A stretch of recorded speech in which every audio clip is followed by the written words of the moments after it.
Hola, estos materiales, este vídeo están enfocados a explicar qué es la muestra y qué es la inferencia estadística o la representatividad. ¿Qué es una muestra? Una muestra es un subconjunto de individuos que pertenecen a una población o a un censo. Para hacer el subconjunto, para poder hablar de muestras representativas, se requiere que sean aleatorias. Cuando se habla de aleatorias es que estos individuos han sido seleccionados al azar. Este es el único mecanismo para poder hablar de muestras representativas de la totalidad, muestras representativas de la población o muestras representativas del censo. Son selección de un subconjunto a través de un método aleatorio. Para poder hablar de representatividad tenemos que hacer una serie de cálculos y tener en cuenta una serie de consideraciones. Entre ellas, lo más importante, una de las herramientas clave, es el error muestral. Lo que vamos a tratar de hacer ahora es explicar qué es el error muestral. Y para eso os invitamos a recordar los tres conceptos o grupos de conceptos que queremos recordar son la media y la desviación típica, una determinada forma de representar las variables, que es el histograma, y una tipología específica del comportamiento de las variables que se llama distribución normal. En esta diapositiva podéis ver diferentes formas de representar el comportamiento de las variables a través de formas gráficas o de formas aritméticas, como la media, la desviación típica o los histogramas. La media, como todos sabemos, es el sumatorio de los valores dividido por el número de casos y nos da esta visión, este estadístico resumen promedio del comportamiento de una variable, que por ejemplo puede ser muy útil pensando en la comparación de regiones o países sobre la media del Producto Interior Bruto o de la renta de la población. Nos da una idea de cómo es la renta en un determinado territorio. La desviación típica es otro estadístico muy importante porque nos da una idea de cómo se distribuyen los casos con relación a esa media. Como veis en la fórmula, la desviación típica es el promedio de las diferencias de cada caso con relación a la media, partido por el número de casos. El hecho de que la fórmula sea un poquito más complicada, por eso está elevada al cuadrado y después la raíz cuadrada, es para estimar el valor absoluto. Lo que nos importa es el segmento, el rango absoluto de cuál es la diferencia típica, estandarizada, de una determinada variable. El siguiente gráfico que os quería mostrar, o herramienta que os quería mostrar, es el histograma. El histograma es un gráfico de barras, los valores están en el eje X y las barras demuestran el número de casos que hay en ese valor. A bote pronto podéis ver que en este ejemplo que os ponemos, la mayor parte de los casos están en los valores centrales y hay menos casos en los extremos. En este ejemplo se trata de una carrera de 10 kilómetros y si lo observáis con más detenimiento veis que la media está en torno a 56,9 minutos y alrededor de esa media estarían la mayor parte de los casos.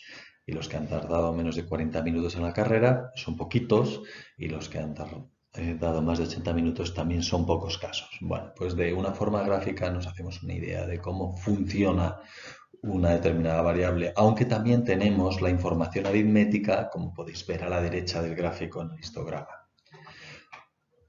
El tercer concepto es la distribución normal, que es una forma específica.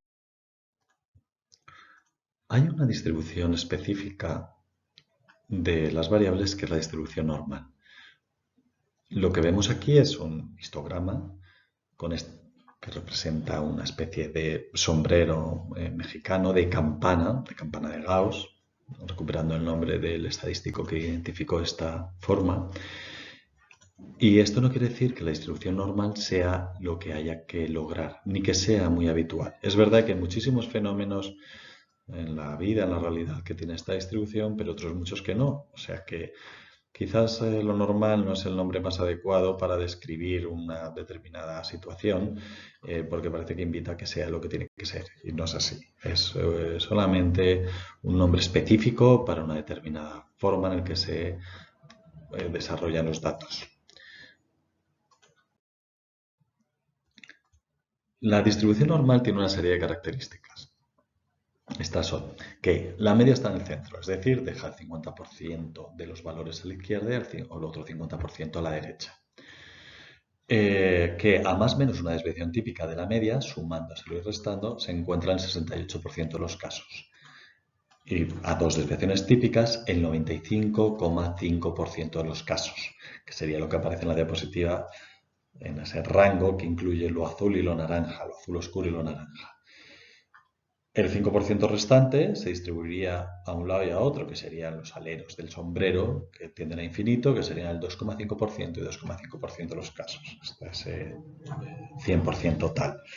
Bien, si lo aplicamos al ejemplo que ponía en la diapositiva anterior de la carrera popular de 10 kilómetros, eso querría decir que los 56 minutos aproximadamente, porque no son cifras exactas, dejaría al 50% de los corredores por debajo, es decir, han tardado menos tiempo, y el otro 50% ha tardado más tiempo de 56 minutos. Bien, segunda consideración.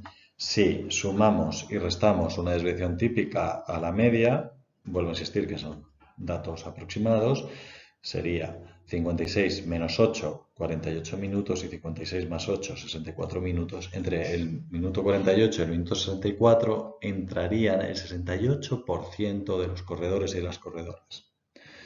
Si lo subimos a dos desviaciones típicas, es decir, 8 minutos por 2, que son 16, y se lo sumamos y restamos a la media, nos encontraríamos que entre el minuto 40 y el minuto 72, 40 que es 56 minutos menos 16, y el minuto 72 que son 56 más 16, dos desviaciones típicas, se encontraría el 95,5% de los casos. Es decir, que entre el minuto 40 y el minuto 72, desde que se inicia la carrera, ha entrado prácticamente la totalidad de los corredores. Puede ser que antes del minuto 40 hayan llegado un 2,5%, en el minuto 38, 37, y que después del minuto 72, en torno hasta 73, 74, 75, etcétera, va a llegar el 2,5% de la carrera. Como veis, esto ya tiene un uso bastante aplicado si somos los organizadores de la carrera y tenemos que hacer una distribución de los espacios y de los volúmenes y de los tiempos y decidir cuándo hay que abrir las carreteras al tráfico. Pues quizás a partir del minuto 72 podemos dejar un pequeño carril para que sigan llegando los corredores. Bueno, lo pongo este ejemplo solamente para ver los usos de la distribución normal en el supuesto de que haya un conocimiento previo de que los tiempos en una carrera tienen esta distribución. Una vez que ya hemos recordado y hemos introducido los conceptos de media desviación típica, histograma y distribución normal, podemos abordar el concepto de la inferencia estadística. Y os lo vamos a proponer a través de un recorrido en tres principales conceptos: distribución teórica de muestreo, la teoría del límite central y la construcción del intervalo de confianza para poder ver el rango de valores entre los que se va a desempeñar o va a estar con ciertas probabilidades el valor que obtengamos en la muestra. Vamos paso por paso. ¿Qué es la distribución teórica del muestreo? Pues algo más sencillo de lo que parece a primera vista. Es una nueva variable compuesta de los resultados de muchas muestras. Lo voy a explicar con un ejemplo. Nosotros conocemos, porque tenemos la información directamente del Ministerio de Hacienda, de cuál es el nivel de renta de una determinada región o país. Por ejemplo, $1000. Eso es el dato real. Al dato real de la población se le llama en estadística parámetro. Y nosotros, para poder llegar a la estimación del parámetro, vamos haciendo diferentes muestras. 1000 personas aquí, 1000 personas allá, 1000 personas en otro lugar. Estas muestras siempre tienen que ser aleatorias, es decir, seleccionadas a los individuos a través del azar. Pues lo que dice la distribución teórica del muestreo es que si nosotros tenemos la oportunidad de poder hacer muchas muestras, teóricamente se habla de infinito, aunque en la práctica lo podemos traducir como un número muy elevado de muestras, calculamos sus promedios y los disponemos en una nueva variable, esa nueva variable va a tener esta forma, una distribución normal. Y esto va a ser muy útil para los cálculos de la inferencia estadística que vamos a ver con posterioridad. Una de las posibilidades que nos ofrece la distribución teórica del muestreo es saber que su promedio coincide con el dato de la población. Es decir, la media de la distribución teórica del muestreo es el parámetro poblacional. Explicado con un ejemplo. Si tenemos esta población de la cual conocemos cuál es su parámetro, cuál es su dato real de renta, que son $1000, y tenemos la oportunidad hipotética, teórica, de poder hacer muchas muestras dentro de ese territorio, siempre y cuando estas muestras sean aleatorias, sean representativas, y calculamos su promedio, lo disponemos en un histograma y obtendremos esta distribución teórica. Si calculamos la media, coincidirá con el dato poblacional. Tiene lógica. Si nosotros hacemos muestras aleatorias, puede ser que alguna de ellas sea solamente por probabilidad, por azar, sea a la población de mayores recursos y nos sale una media de $10.000. O puede ser que hagamos también por una muestra que por azar, por probabilidad, la media de renta sea unos $300. Pero lo usual, lo más normal, es que las muestras que seleccionemos, como provienen de la misma población, se parezcan a esa población. Y por lo tanto, una en concreto no, pero la totalidad de ellas coincidirá su media con el dato de la población. Otro ejemplo con los juegos de azar. Puede ser que estemos en un juego donde tiramos un dado y nunca nos salga el 5 que necesitamos para abrir la partida. Tiramos una vez, dos veces, tres veces, cuatro veces y no nos sale el 5. Pero según avancemos en el juego y vayamos tirando el dado, si el dado no está trucado y sus caras tienen la misma probabilidad de salir y al final de la partida obtendremos una probabilidad de un sexto, es decir, el 5 ha salido en un sexto de las ocasiones. Esta es la idea básica, la conclusión que podemos obtener a través de la distribución teórica de muestreo. Bueno, pues estas han sido las enseñanzas de la distribución teórica de muestreo. Es decir, que si hay muchas muestras, teóricamente infinitas muestras, en la práctica esto no puede ser, que hay muchas muestras y hacemos una nueva variable con los resultados de estas múltiples muestras, nos encontraremos una distribución teórica del muestreo donde la media de esta nueva variable es el parámetro poblacional. Pero ¿qué pasa cuando estamos trabajando, haciendo la selección aleatoria de una muestra y obtenemos un determinado dato? ¿Sabemos si este dato coincide con la población, con el dato de la población, con el parámetro poblacional? Pues la respuesta es que no lo sabemos en un momento puntual y no lo vamos a saber nunca. Cuando estamos trabajando con muestras aleatorias, nunca vamos a saber si el dato que nosotros obtenemos es exactamente coincide con el parámetro poblacional. Esta es la cuestión. Sobre este dilema es en el que se basa la estadística inferencial para poder hacer estimaciones.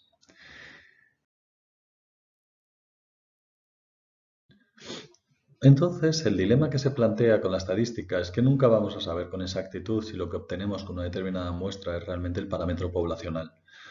Nos vamos a quedar en una cierta negociación con la incertidumbre, con el desconocimiento o con la probabilidad de acertar. Esto es la lógica, la forma de proceder o de trabajar bajo una mirada estadística.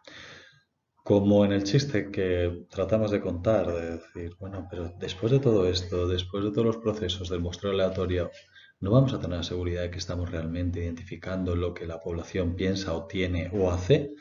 Pues la respuesta es que no y que nos vamos a quedar siempre con la sensación de tirar a puerta con los ojos vendados, sin saber si la pelota ha podido entrar o no. Esto puede parecer una estrategia de fracaso, en el sentido de que no hay certezas, pero en verdad es eliminar incertidumbres más que ganar certidumbres. Esta es un poco la lógica del muestreo. Y de una forma u otra nos aproximamos a mediciones, a estimaciones que funcionan, que son válidas en la vida cotidiana, en la vida práctica. No estamos solamente ante una disquisición de tipo teórico, sino de unas reflexiones que tienen un correlato práctico que nos permite hacer estimaciones reales sobre el valor de un determinado objeto a través de solamente la selección de unos pocos sujetos con relación a la totalidad de la población. La lógica estadística, entonces, lo que hace es construir un intervalo que se suma y se resta una determinada distancia segmento a los datos obtenidos en la muestra, creando este rango, este intervalo de confianza que nos va a permitir estimar la probabilidad de equivocarnos. Es decir, que el rango que hemos construido no acabe abarcando al valor central de la distribución teórica del muestreo. Vamos a verlo con un poquito más de detalle con algunos ejemplos que ponemos en estas diapositivas. Si somos capaces de construir un intervalo que incluya unas determinadas desviaciones típicas, y si sabemos que nuestra muestra pertenece a la distribución teórica del muestreo, es decir, como muestra va a ser una de las posibles que va a haber en una hipotética selección de muestras, de múltiples muestras, que tendrán esta forma normal y que van a tener unos determinados anchos. Si yo en vez de obtener un dato consigo construir un intervalo, pues puedo ver qué probabilidad tengo de que el intervalo que he construido no abarque, no coja el valor parametral, el valor de la población. Como en el caso primero a la izquierda, donde el intervalo está perfectamente centrado, hemos tenido suerte y nuestra muestra ha caído en la zona central, pero nosotros nunca lo vamos a saber, lo sabemos a posteriori con este ejercicio pedagógico donde se contrasta la distribución teórica del muestreo, que tampoco la vamos a tener nunca, solamente sabemos que la distribución teórica va a tener una forma normal y que nuestra muestra es solamente una de las múltiples muestras que puede haber. En este caso hipotético vemos que ha coincidido. En el caso que hay a la derecha también vemos que ha coincidido. Que nuestro valor central, que es el centro del cuadro de la llave sinóptica, ha caído en un extremo de la derecha, pero el rango es tan amplio que abarca el valor central y los teóricos y las teóricas nos han dicho que la media de la distribución teórica del muestreo coincide con el valor real, con el valor parametral. Entonces, en este caso, nuestro intervalo, que será compuesto desde un valor hasta otro, abarca el valor medio, el valor central. En el siguiente ejemplo, nos damos cuenta que nuestro valor de nuestra muestra ha caído muy al extremo derecho y este intervalo no coge el valor central. En el siguiente caso, que ha caído más a la izquierda, vemos que sí, en el siguiente que sí y en el último que no. Bueno, 6 supuestos para ver diferentes situaciones que nos podríamos encontrar teóricamente con la muestra seleccionada, pero en la práctica nunca vamos a saber si estamos en el caso 1, 2, 3, 4, 5 o 6. Esto va a ser siempre un proceso de negociar con la incertidumbre. Vale, pero la pregunta que se hacen los teóricos, las teóricas es, ya, pero si yo construyo un intervalo, como en el caso que aparece en la diapositiva, compuesto de dos desviaciones típicas, si yo va a ser capaz de saber cómo construir un intervalo o un determinado segmento que lo sume y lo resto al dato que yo obtengo en la muestra, ¿qué probabilidad tiene este intervalo de no abarcar el valor central? Esta es la pregunta. Y la respuesta es que solamente en muy pocos casos, cuando nuestra muestra cayese en el extremo derecho o en el extremo izquierdo de la distribución teórica del muestreo. Como sabemos que la distribución es normal, este histograma creado a través de múltiples e hipotéticas muestras, pero que se ha hecho la experimentación y se ha comprobado que efectivamente es así. Solamente en el caso que cayesen los extremos en las dos colas, nuestro intervalo de dos desviaciones típicas no abarcaría el valor central. O sea, siguiendo la distribución de porcentajes del número de personas en la distribución teórica del muestreo que se acercan o se alejan de la media, nos damos cuenta que esta situación solo ocurriría en el 5% de las ocasiones, es decir, en el 2,5% de la cola de la derecha y en el 2,5% de la cola de la izquierda. Esto es la posibilidades teóricas que nos ofrece la certeza de la existencia de la distribución teórica del muestreo.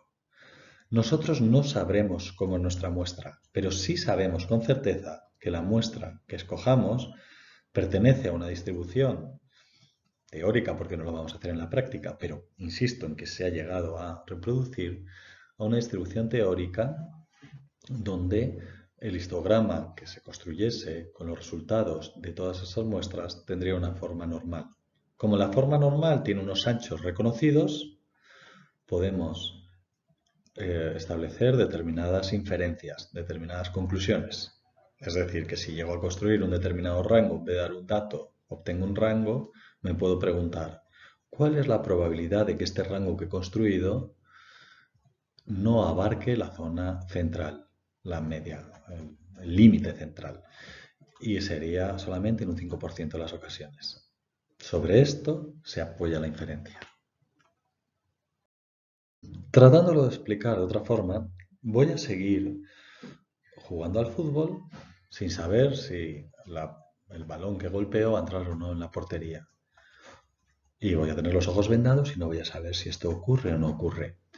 Pero lo que proponen los teóricos, las académicas, es decir, bueno, pero ¿y qué tal si en vez de a un balón golpeamos a la vez a una hilera de balones pegados o todos juntos? Yo sé que esto va contra las reglas del fútbol, que esto no es factible, pero imaginémonos esta situación que aparece en la diapositiva, que tuviéramos un amplio rango de balones.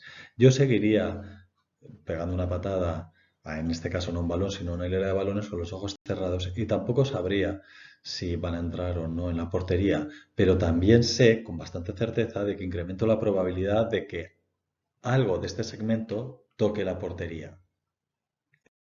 Esta es la idea, como la diapositiva que ponemos a continuación, donde reduzco la posibilidad de que no entre, o mejor dicho, incremento la probabilidad de que la hilera de balones entre en la portería. Esto es como trabaja la inferencia estadística, construyendo un intervalo, incrementando la distancia lineal del dato que hemos obtenido a través de la estrategia de construir intervalos para incrementar la probabilidad de acertar, es decir, de que esta hilera de balones toque la zona central, toque la portería. Es decir, que los datos que yo he obtenido en una determinada encuesta incrementen la probabilidad de abarcar el valor central de la distribución teórica del muestreo, que como ya sabemos es el valor real. Claro, pero suena un poco a trampa, ¿no? Como se plantea en el cómic, es decir, ya, pero esto no es fútbol.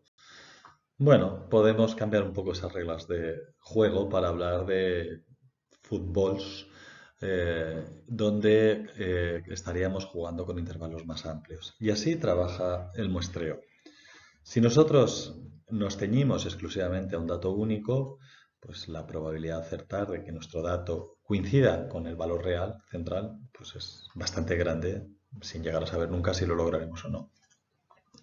Pero si construimos un intervalo, perdemos efectivamente precisión, perdemos esta idea de que estamos jugando al fútbol puntualmente, sino que ya tenemos que hablar de que los datos que nosotros obtenemos en cualquier muestra que hagamos van desde aquí hasta aquí.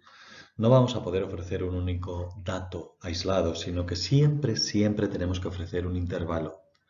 Y vamos a ver también la probabilidad que vamos a tener de equivocarnos, es decir, de que haya situaciones en la distribución teórica del muestreo que el intervalo creado no abarque la zona central. Bueno, pues entiende esta idea de que en vez de obtener una única estimación, lo que hago es construir un intervalo y veo si este intervalo, ya de forma más amplia, reduzco la probabilidad de equivocarme porque este intervalo abarca mucha superficie de la distribución teórica del muestreo. No voy a saber exactamente dónde estoy, si estoy más al extremo o más al otro extremo, pero puedo deducir cuál es la probabilidad que tengo de equivocarme. Esta es la lógica en la que se apoya la inferencia estadística. Pero la siguiente cuestión es, muy bien, pero ¿cómo construyo yo ese intervalo? Y la fórmula para hacer esto no es muy compleja. Lo que se hace es tomar la desviación típica de la distribución teórica del muestreo y se estima, estimador o el más conocido o el más cercano, es dividir la desviación típica obtenida en nuestra muestra por el número de casos. Esto se considera que es un estimador cercano a la desviación típica de la distribución teórica de muestreo. Es decir, al segmento que quiero sumar y restar al promedio o al porcentaje que he obtenido en mi muestra. Con esto yo calculo lo que es un segmento o una desviación típica y después tomo la decisión de cómo quiero que sea de grande ese intervalo. O una desviación típica o 2 o 1,96, que eso significaría dejar fuera un 5% de la muestra.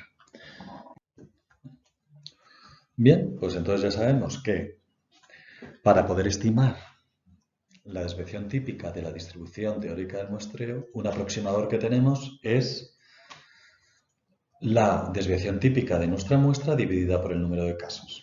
¿Verdad? Es raíz cuadrada de la varianza de nuestra muestra dividida por el número de casos. Y la varianza es la desviación típica al cuadrado. Bueno, pues con eso estimamos la distancia, el segmento, la longitud de esa desviación típica que hay que sumar y restar al promedio, al porcentaje que hemos obtenido en la muestra. Y tomamos, los investigadores, tomamos la decisión de cuál es el tamaño que queremos otorgar a ese rango, o de 1, o de 2, o como curiosidad, ya remarco la posibilidad de 1,96. En el caso de más o menos una desviación típica, nuestro intervalo va a abarcar al 68% de los casos y vamos a tener una probabilidad de equivocarnos del 32%.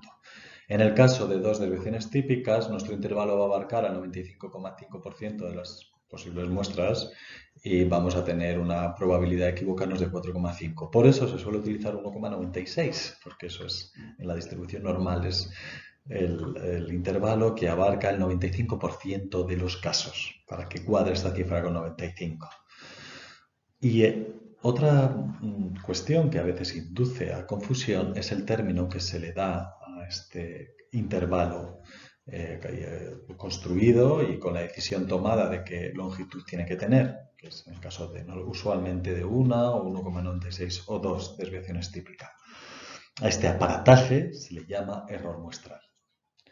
Parece que la idea de error es algo fallido y es todo lo contrario. Lo que nos está diciendo es el intervalo de confianza construido, es la distancia desde el estimador, desde la media hacia un extremo, es el error muestral, sumado o restado al estimador, se construye el intervalo y lo que nos viene a decir es el tamaño, que el error muestral nos marca el tamaño que va a tener nuestro intervalo, nuestro rango de datos y la probabilidad que vamos a tener de que nuestro intervalo no abarque el parámetro, el valor central, el parámetro de la población. Pues ya tenemos todos los componentes. Hemos reflexionado al principio de que era la media y la desviación típica, una medida central, la media, la desviación típica, una medida de dispersión.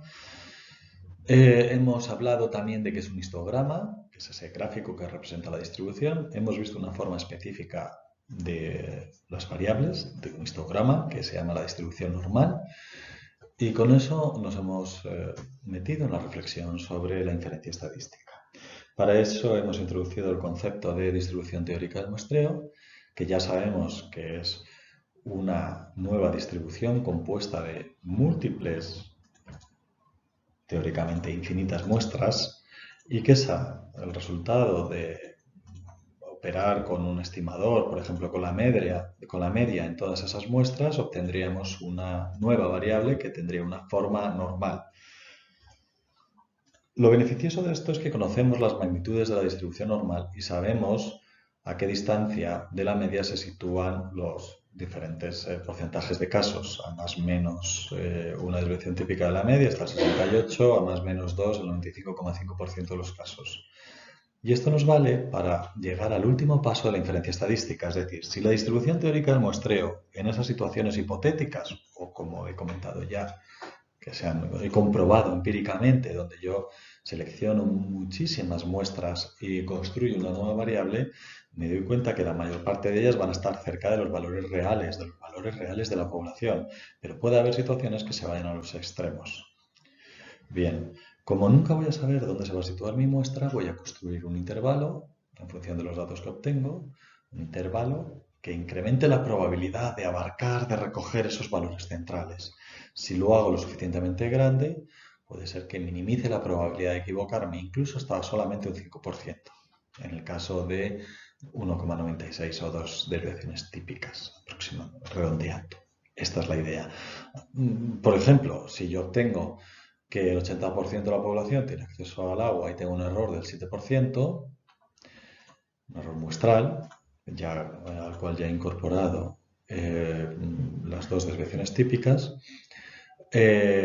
podré decir que la gente accede al agua entre un 73 y un 87%. Eso es lo único que puedo decir, que no está nada mal poder hablar de este intervalo.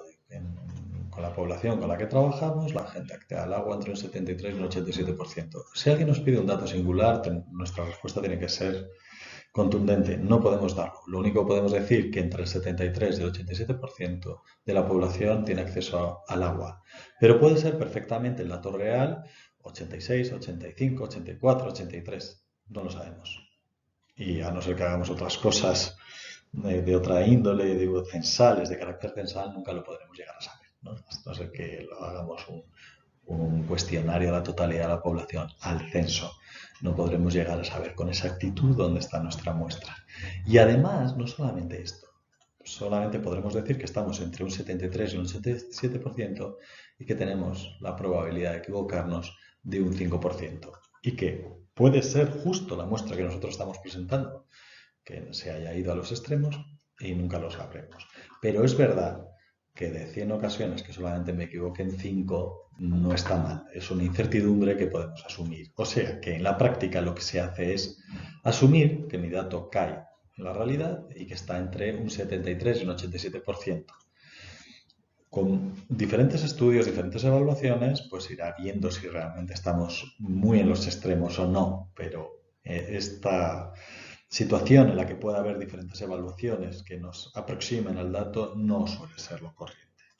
Bueno, pues esta es la idea del error muestral, de la construcción del intervalo y de poder llegar a cierta precisión o estimación de cuál es el dato parametrado.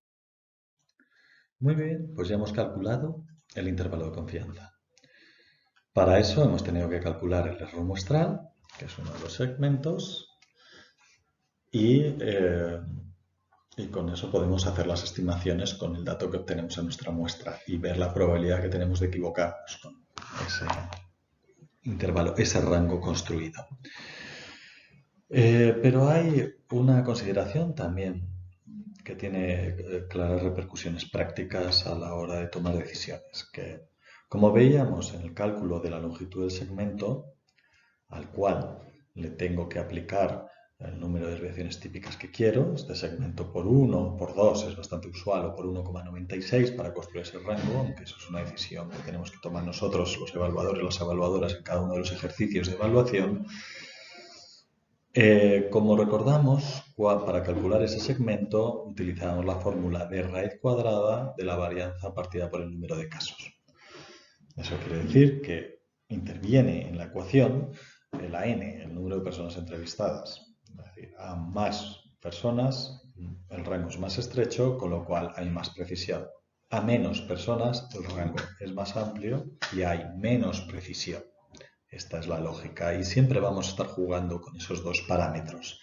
Si tengo muchos recursos y posibilidades y quiero mucha precisión, podré ampliar muchísimo la muestra para poder cerrar el rango y que, aunque siempre voy a estar hablando de un determinado intervalo desde aquí hasta aquí, este sea más pequeño y gano en precisión y por lo tanto en relevancia interpretativa.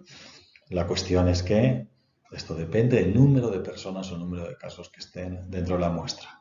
Si lo pensamos lógicamente fuera de estas fórmulas, de esta fórmula que hemos planteado, tiene lógica.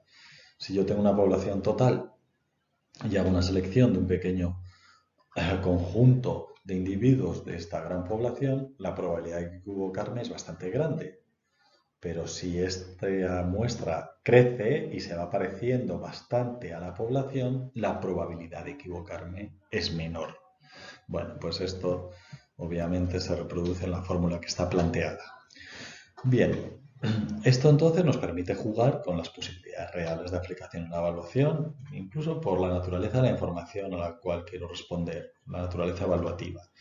Si hay bastante certeza, no hay poca o dudas o se aleja mucho de las diferentes opciones de respuesta una determinada categoría, pues puedo permitirme mantener errores muestrales más amplios, intervalos más amplios, que si hay mucha incertidumbre sobre una determinada cuestión y hay categorías de respuesta alternativas complementarias o rivales, donde necesitaré mucha precisión. Por ejemplo, en una campaña electoral muy reñida, de nada nos valdría altos intervalos de los partidos principales que se presentan porque no nos despejaría ninguna incertidumbre. En una campaña donde se vea claramente que hay un partido mayoritario, quizás sí que me puedo permitir unos intervalos mayores para ver que hay realmente diferencias entre unos y otros. Esa es la idea básica. Pero podemos ver que en esta relación se pueden crear tablas, hay calculadoras, en Internet se pueden ver también tablas en los libros de textos o se pueden calcular con la fórmula que yo planteaba con anterioridad de raíz cuadrada de la varianza dividido por n, por el número de casos, donde podemos ver esta relación. Para 600 personas hay un 3,9% de error, para 440 personas hay un 4,75% de error. Así pues, vamos bajando hasta una cifra de 220 personas entrevistadas con un error aproximado de un 7%. Estos son posibles estimaciones, caminos establecidos, ¿no? Que en los diferentes contextos, en las diferentes realidades, pueden variar o acomodarse dependiendo de la certeza, desconocimiento o relevancia de la información que se quiera obtener. En verdad, no hay una regla hecha. En cada situación vamos a tomar las decisiones que sean más adecuadas. Puede influir muchísimo la fatiga de la población o los recursos que tenemos para poder hacer el trabajo de campo, o los medios, o la relevancia, o los requerimientos de los diferentes actores que pueden estar interviniendo. Pero suele haber una cierta tendencia a asumir la probabilidad de equivocarse un 5%, y eso implica que nuestro intervalo tiene que ir a 2 desviaciones típicas o 2 errores típicos. Esa es la idea. Pero insisto en que no hay una prescripción única para esto y son riesgos que vamos a decidir asumir en cada momento.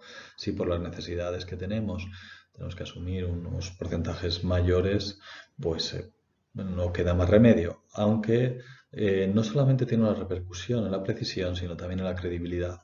Hablar de intervalos por encima del 7%, pues a pocas personas le dicen cosas. Digamos que tendría poca capacidad de significación algo con tan poca precisión estadística. Por lo tanto, es conveniente buscar el equilibrio y encontrar una relación óptima entre el esfuerzo invertido y el tamaño del intervalo.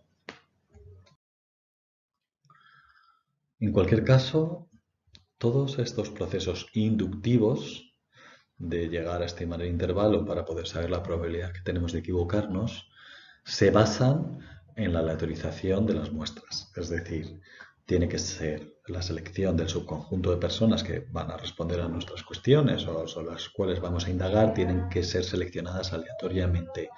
Y la aleatorización solamente se hace a través de bombo, de la lotería, por decirlo así, del dado, de la moneda.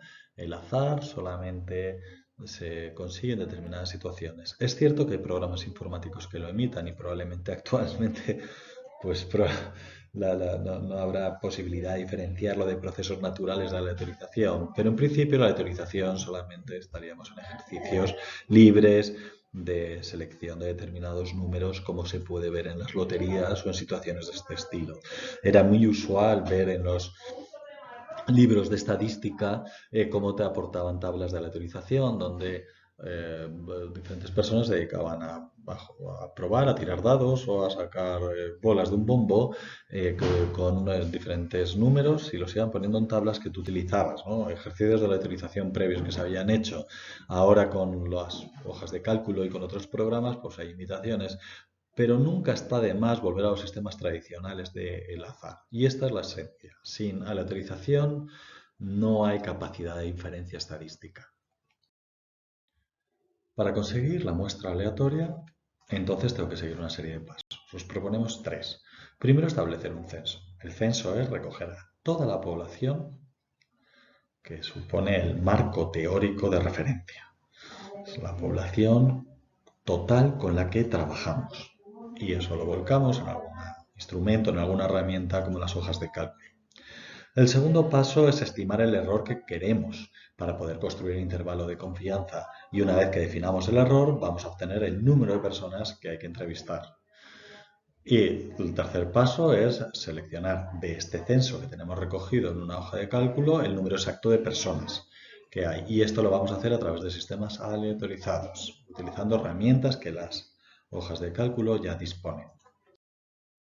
Bueno, pues realmente lo complicado de todo este proceso es tener un censo, de volcar a toda la población con la que trabajamos dentro de un registro, de una base de datos donde estén recogidos. Lo único que se necesita es un identificador, nada más, porque es verdad que si requerimos tener más información sobre la persona, lo podemos introducir en el cuestionario.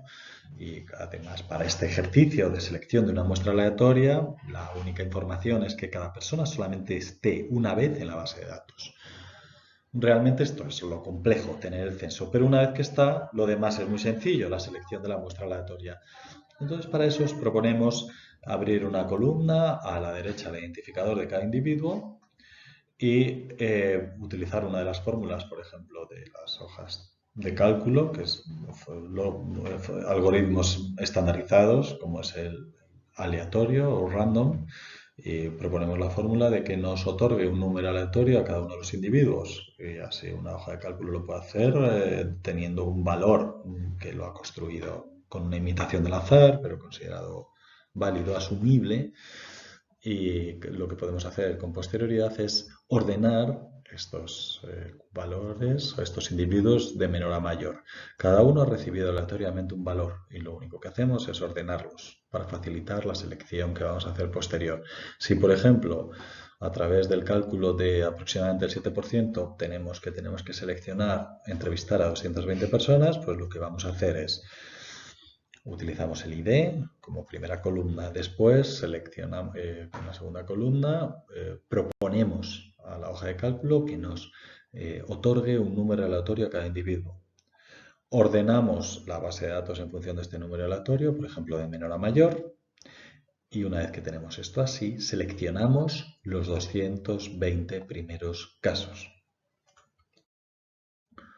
Una vez que las tenemos ya seleccionados, los demás casos los podemos filtrar y nos quedamos solamente con los 220 seleccionados al azar. Ningún tipo de sesgo ha influido en la selección, salvo los propios sesgos del algoritmo de la hoja de cálculo, pero que usualmente, comúnmente se suelen asumir, ¿no?, en el cálculo de la asignación del valor aleatorio. Pues ya tenemos los 220 personas y ahora lo que tenemos que hacer es hacer el trabajo de campo o enviarlo por email para que a los teléfonos o enviar a un encuestador o encuestadora para que recabe la información que tenemos pensada. Y esto que tenemos ahora en pantalla, es una muestra aleatoria de la población. Bueno, pues vamos a ver un ejemplo concreto de cómo proceder. Tenemos una base de datos con un identificador por cada individuo.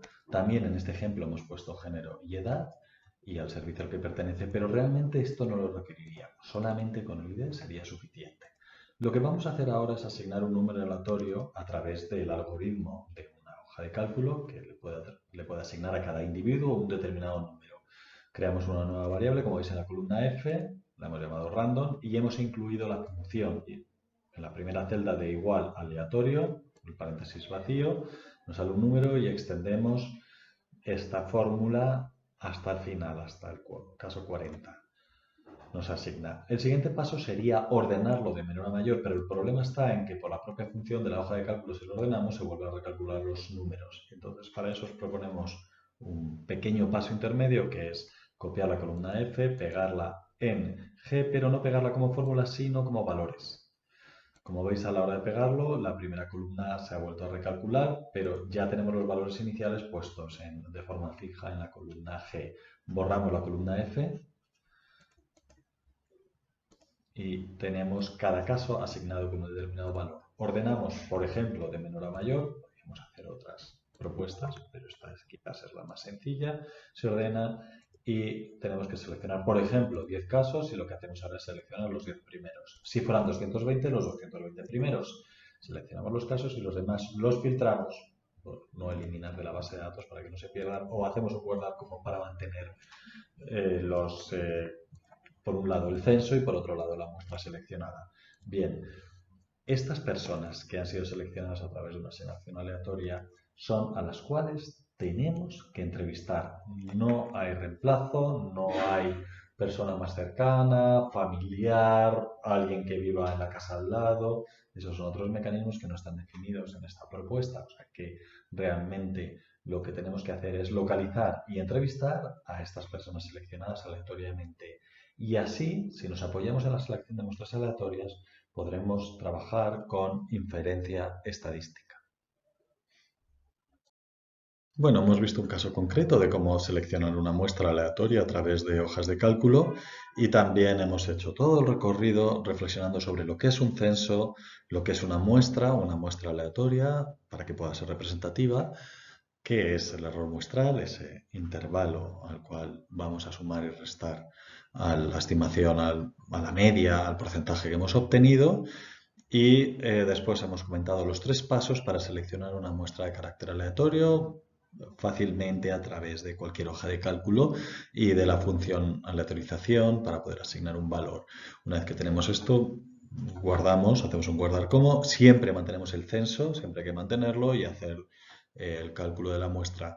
Si por las razones que sea esa muestra puede ser, se pierde, se transforma o queremos volver a hacer otra, ningún problema. Se vuelve a hacer el mismo procedimiento, pero insistimos en que hay que ser fieles y estrictos a la selección que se ha conseguido. Y esas son las personas. No vale cualquier persona que pasa por ahí, sino tiene que ser la selección hecha por el azar. Y tenemos que enfocar todo nuestro esfuerzo del trabajo de campo para localizar exclusivamente a las personas que han sido seleccionadas, ¿no? Por eso es bueno primero hacer una selección, hacer un guardar como y quedarse con la muestra y olvidarse de cualquier otra persona del censo. Pues a través de este vídeo, de estos materiales, hemos tratado de contar cuáles son las principales pilares reflexivos, los principales argumentos para poder trabajar con muestras de carácter aleatorio. Muchas gracias por seguirnos en estas presentaciones. Un saludo.